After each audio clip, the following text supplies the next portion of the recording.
Well, good morning or good evening to each and every one of you. We are looking at part 5, where the Book of Mormon come from. And so let's keep going with what we've been talking about. This is a series of lessons. You have to start from the very first lesson in order to see the logical sequence. But I'm thankful for you joining us if you are for the first time. Like I said, we've talked about how there are two major contradictions in the Book of Mormon that show it's not from God. But I also would love for you to get my book here if you like. It is available free on worldevangelismlibrary.org, and if you can download that. And we've been talking about then, okay, where did the Book of Mormon where did it actually come from if it is man-made? And I'm trying to give the inference to the best explanation. And what we've been doing is looking at the witness statements. And now we're going to see, do they pass these four tests? Do they pass the four tests? And that's what we're going to look at. So, how do we know the witness statements are authentic? How do we know that it originates from them? And this is a wonderful question. And we want to give diligence to it. So, in J. Warren Wallace's book,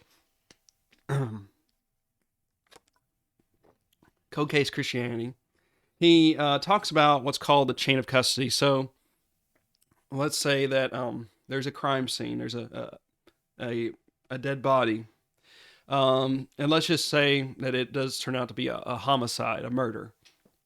Then what we're going to see is, okay, what evidence inside the room can we find? And can that evidence be taken all the way even into what's called the courtroom? So it's called the chain of custody. So let's say they find. So I want to read you just a couple of things here that I think J. Warner Wallace talks about. He says, detectives quickly learn the importance of documenting and tracking key pieces of evidence. If the evidence isn't carefully handled, they'll put it in a a plastic bag. They'll put gloves on and stuff like that. Number of questions will plague the case as is presented to a jury.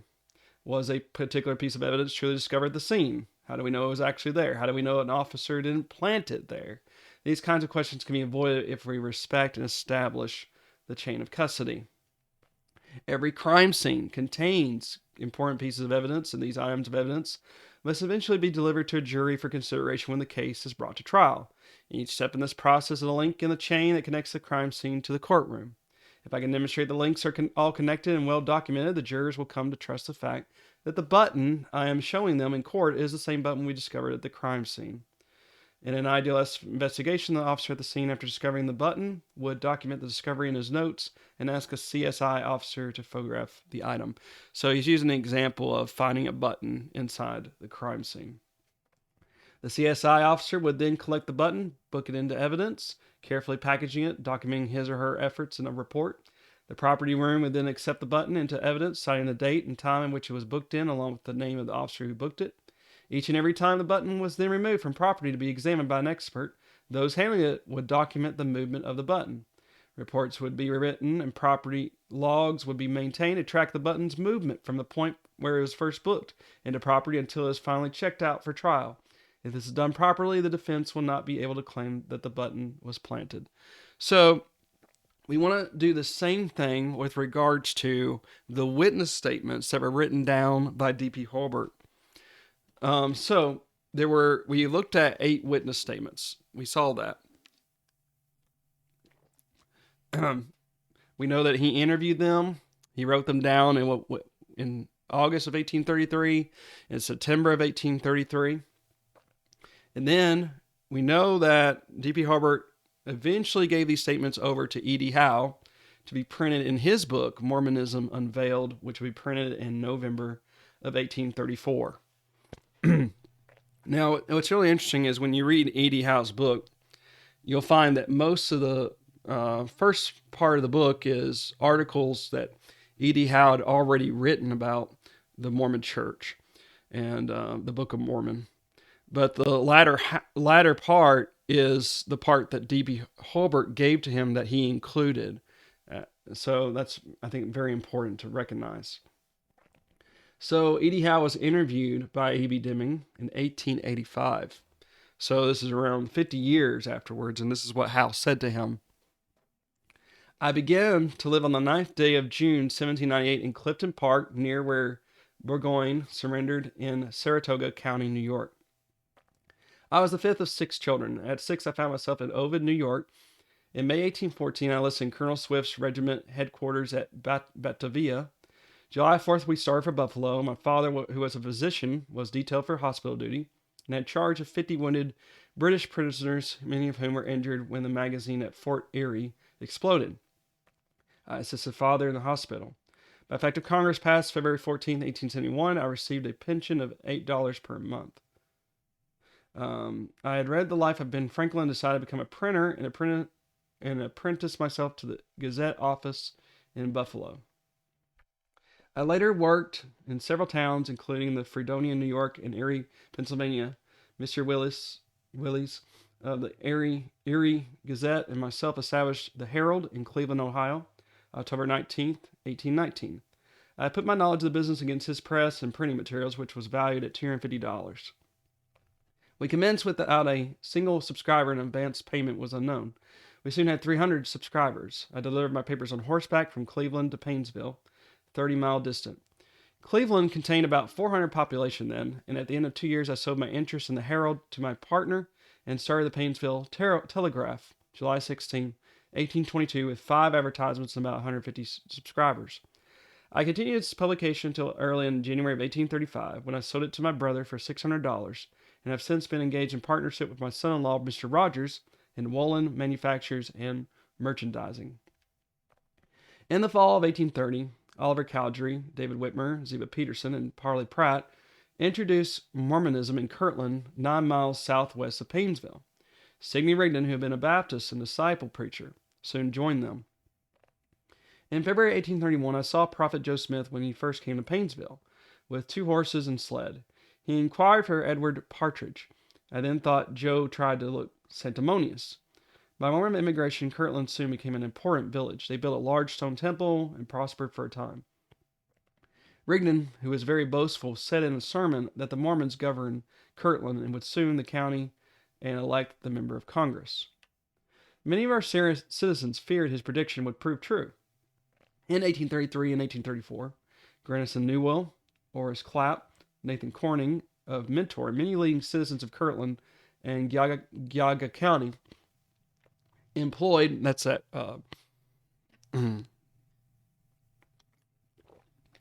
committee that was formed that sponsored Holbert. And many leading citizens of Kirtland and Geauga County employed and defrayed the expenses of Dr. Phalastus Holbert. He wasn't a physician. That was actually his name, Doctor, I know, who had been a Mormon preacher, and sent him to Palmyra, New York, and Penn to obtain affidavits showing the bad character of the Mormon Smith family. In some way, Holbert learned of Solomon Spaulding, who wrote a fiction at Conneaut, Ohio, in 1810 and 1811, which he called Manuscript Found. John Spaulding, a brother of Solomon, directed him to Pittsburgh, Pennsylvania, where Solomon had taken his manuscript to have it printed. He learned Mrs. Spaulding was in Massachusetts and went there and obtained an order from her to go to Hartwick, New York for another copy. Holbert returned to Ohio and lectured about the county on the origin of Mormonism in the Book of Mormon. I heard him lecture in Painesville. He finally came to me to have this evidence he had obtained published. So you can see the chain of custody here. I bargained to pay him in books, which I sent to him at Conneaut, Ohio.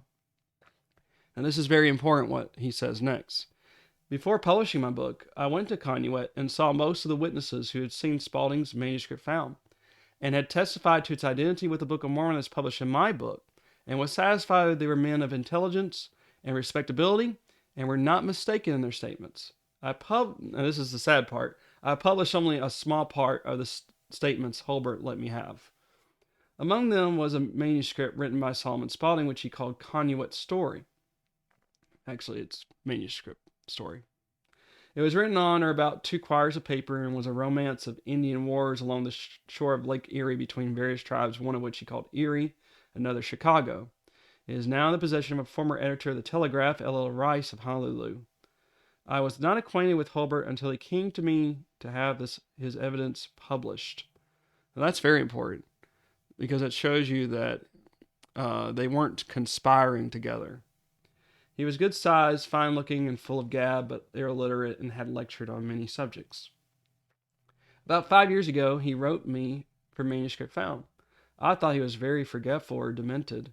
I had been informed he had a paralytic attack. I published my book November 28th, 1834, and suppose I had included enough evidence to fully satisfy all reasonable persons that the Mormon Smith family were a set of liars and hypocrites, and that the Lord was not a party to Mormonism. So I hope you can see that's very important that we're establishing this chain of custody here. Now, let's look at what D.P. Holbert said to Ellen Dickinson. This is 1879. I visited Mrs. Matilda Spalding Davidson at Munson, Massachusetts in 1834 and never saw her afterward. I then received from her a manuscript of her husband's, which I did not read, but brought home with me, and immediately gave it to Mr. E.D. Howe of Painesville, Ohio, who was then engaged in preparing his book, Mormonism Unveiled. I do not know whether or not the document I received from Mrs. Davidson was Spalding's manuscript found, as I never read it entire, and it convinced me that it was not the Spalding manuscript. But whatever it was, Mr. Howe received it under the condition on which I took it from Mrs. Davidson to compare it with the Book of Mormon and then return it to her. I never received any other manuscript of Spalding's from Mrs. Davidson or anyone else. Of that manuscript, I made no other use than to give it, with all my other documents connected with Mormonism, to Mr. Howe. I did not destroy the manuscript nor dispose of it to Joe Smith or to any other person. No promise was made by me to Mrs. Davidson that she should receive any portion of the profits arising from the publication of the manuscript, if it should be published. And this is very important. All the affidavits procured by me for Mr. Howe's book, including all those from Palmyra, New York, were certainly genuine. Now, we're going to come later on to something that's been a kind of a mystery, but I'm trying to give everything because I think that's important. You got to give all the available data, even though it may seem like we can't understand some part. We may not be able to put all the pieces together.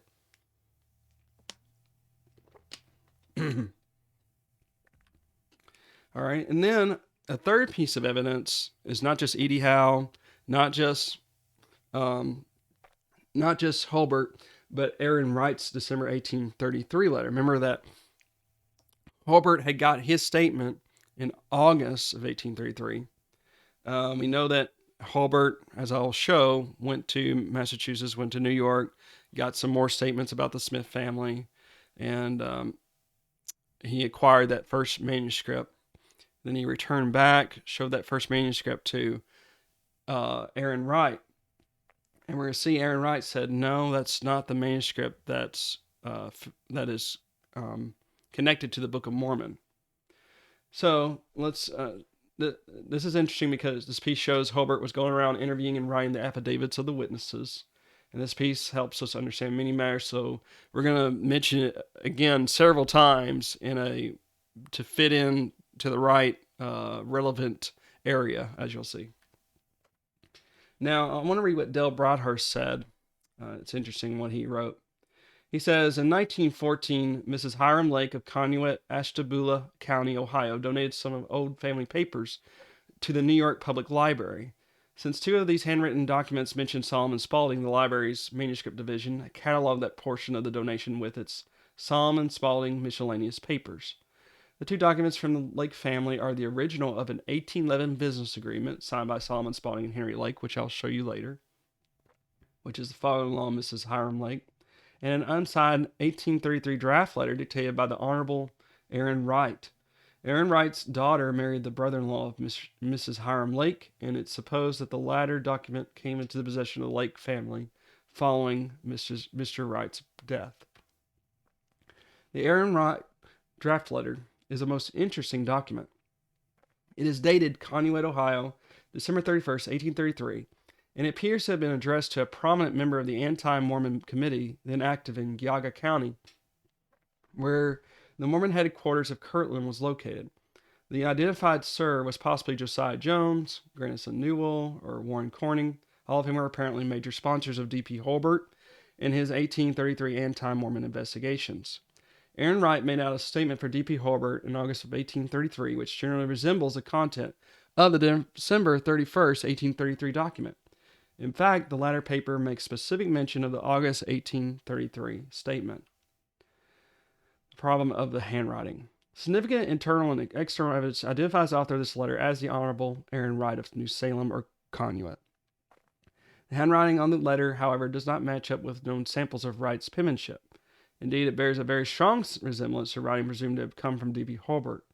When the letters and words of the 1833 draft letter are compared to those in the informal 1833 certificate, Hobart penned into the back pages of Solomon Spaulding's Oberlin manuscript, the match is nearly a perfect one. The document itself, more or less, explains how as an Aaron Wright letter came to be written down in D.P. Hobart's handwriting, since it mentions that Hobart is there in New Salem, or Conneaut, where the letter is being composed. In fact, there's every reason to believe that the document is a draft for an Aaron Wright letter, which he dictated to the anti-Mormon investigator while the latter man was visiting Wright in New Salem, or on or about December 31st, 1833.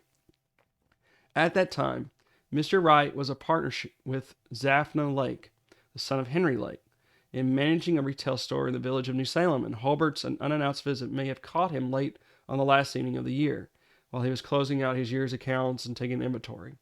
Presumably, the busy Mr. Wright consented to provide D.P. Hobart with a letter certifying the handwriting of a manuscript Hobart had recently obtained as being that of his old associate, Solomon Spaulding.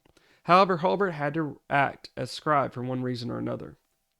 Probably once Hobart had written down the draft letter, Wright looked it over, made a few corrections visible in the draft, then signed his name to Hobart's second production of the communication, once a clean copy had been written out. Being a rough draft, even with its corrections, the contents may not be a totally accurate representation of what Wright intended to convey to the unnamed addressee. What additional... Let me make that just a little bit bigger here so y'all can see it. Well, you're not going to be able to... What additional corrections Wright may have made in the final draft will never be known. It is a minor miracle that the rough draft ever survived to convey to the modern reader as much information as it does. The paper includes in its margin the later edition of Wright's copy of a cash receipt for what was then a large amount of money. This receipt was written on the reverse side of the letter, upside down from the body of the letter, as though Mr. Wright hurriedly provided the receipt writer with the first scrap of paper he could lay his hands upon, the recently discarded sheet for his draft letter. The short note is presumably Aaron Wright's copy of a receipt given to him by Roger Miller on December 31st, 1833, shortly after D.P. Hobart solicited a letter of certification from Mr. Wright. The paper with its receipt, at the bottom of the discarded draft letter, was then almost certainly preserved among the records of Mr. Lake and Wright's retail store.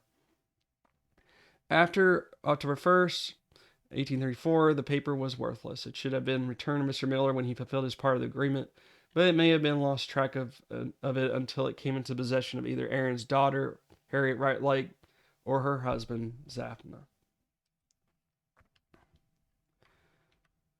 How the document got to New York. See, we're kind of doing the chain of custody, right?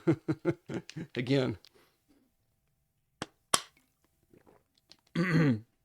Harriet Wright married the Henry Lake's son, Zaphnath, on August 22nd, 1824. Zaphnath was Hiram Lake's brother, and it is likely that Harriet and Zaphnath eventually passed the 1833 document on to Mr. and Mrs. Hiram Lake. At the time, the receipt and draft letter were written. Zaphnath Lake was just entering upon his duties as the sheriff of Ashtabula County, where New Salem, now Conneaut, is located. Zaphnath's wife apparently worked in the retail store, and Zaphnath himself, no doubt, frequented the business occasionally, even while serving his term as sheriff. At some subsequent date, Zaphnath or his wife must have noticed the old document in the company files, removed the outdated paper, and eventually turned over to Brother Hiram, a fellow known for his interest in the Solomon Spaulding authorship claims. The paper, see the report of his 1880 meeting with Ellen Dickinson. The paper remained within the Lake family papers until 1914, when Mrs. Hiram Lake donated it to the New York Public Library. On page 71 of their 2000 CD-ROM book, The Spalding Enigma has to say, in the 1980s, New York researcher Phyllis Farkas made an astounding discovery with which we publish here for the first time. In a 1914 bulletin from the New York Public Library under a section entitled News of the Month, Gifts, the following notice appeared. Of the gifts received by the library during the month of May, the two following are especially worthy of mention. From Mrs. Hiram Lake of Conneaut, Ohio, came 2 manuscripts of interest in connection with the history of Mormonism. An agreement between Solomon Spalding and Henry Lake dated Conneaut, Ohio, March 8, 1811, and an unsigned letter dated Conneaut, December 31st, 1833, relating to the recognition by the writer of the identity between entries of the Book of Mormon and the Solomon Spalding manuscript. Upon obtaining this material, it was at first believed that the so-called unsigned letter had probably been written by Henry Lake, Mrs. Hiram Lake's father-in-law, but careful and extensive examinations lead to the logical and virtually inescapable conclusion that it is actually a draft or working copy of a statement personally dictated by Aaron Wright to Holbert. Although these authors may be correct in their calling the 1833 Aaron Wright an astounding discovery, the error in saying that the document was practically unknown prior to the limited publication of their CD book. In fact, a 1981 transcript of the document has been online at the Spalding Studies website since 1998 at the following address. As stated on that webpage, the online document was copied from a photostat found in a file in the Conneaut Public Library in 1980. The current writer's copy of that photostat, along with the 1981 transcript he prepared from it, was donated to the University of Utah Marriott Library in 1984 and has been available there for study for nearly 2 decades. And it's located in special sections. Mr. Howard David, one of the 4 Enigma authors, subsequently communicated to this writer that he had gone through the accession paper 913 papers, reading every page in the collection. The Enigma authors laconically omit their knowledge of the 1981 transcript at the end of note 18, page 91 of their 2000 CD book. And you can read that later. I mean, and I'll let you. This is not really. I just want you to look at the information for yourself if you like to read this stuff, and I provide the address where that is found. So you can read it. Let me just let you have time. You can go back and read this for yourself if you like.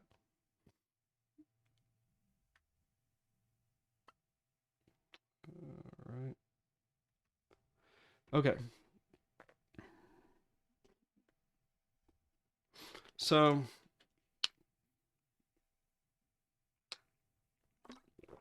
here is what that letter actually said.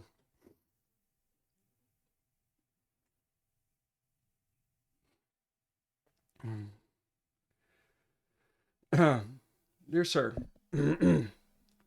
sorry, my throat has got me a little bit here, so forgive me. Dear sir, whereas I have been informed that you have been appointed with others to investigate the subject of Mormonism, and a resolution has been passed to ascertain the real origin of the said book. This is therefore to inform you that I have made a statement to D.P. Holbert. So this is Aaron Wright dictating to D.P. Holbert. Relative to writings of Solomon Spalding, Esquire, said Holbert is now at my store. I have examined the writings which he has obtained from said Spalding's widow. I recognize them, to be the handwritings of said Spalding, but not the manuscript I had reference to in my statement before alluded to. As he informed me, he wrote in the first place, he wrote for his own amusement, and then altered his plan and commenced writing a history of the first settlement in America. So you see, he wrote that first manuscript, but he stopped it. In fact, the ending's not even finished.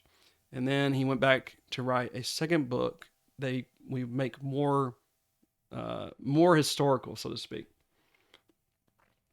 The particulars you will find in my testimony dated September 1833 or August 1833. For years before he left this place, I was quite intimate with Solomon Spalding. We had many private interviews. The history he was writing was the topic of his conversation, relating his progress and contemplating the avails of the same. I also contemplated reading his history, but never saw it in print until I saw the Book of Mormon. where I find much of the history and the names verbatim. Notice he says that again, because the character names in manuscript story are totally different from the character names in the Book of Mormon. But what's interesting about both is that they share common root words. Now, it's different root words for manuscript story, but also different root words for the Book of Mormon, as we'll show you later on. The Book of Mormon does not contain all the writings of Solomon Spaulding. I expect to see them if Smith is permitted to go on and as he says, get his other plates. The first time that Mr. Hyde, a Mormon preacher from Kirtland, preached, now this is very, very important. This shows you that Holbert was not the originator of the Spaulding theory.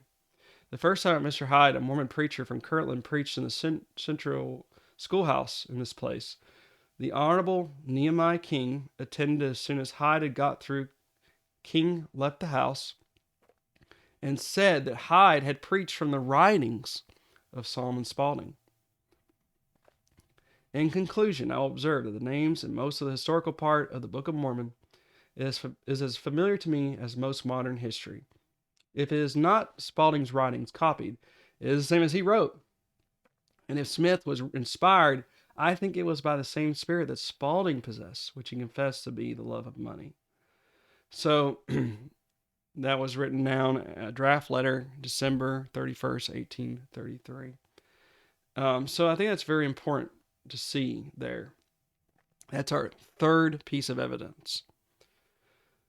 I'll tell you what we're going to do is we're going to stop here and we're going to continue in just a moment.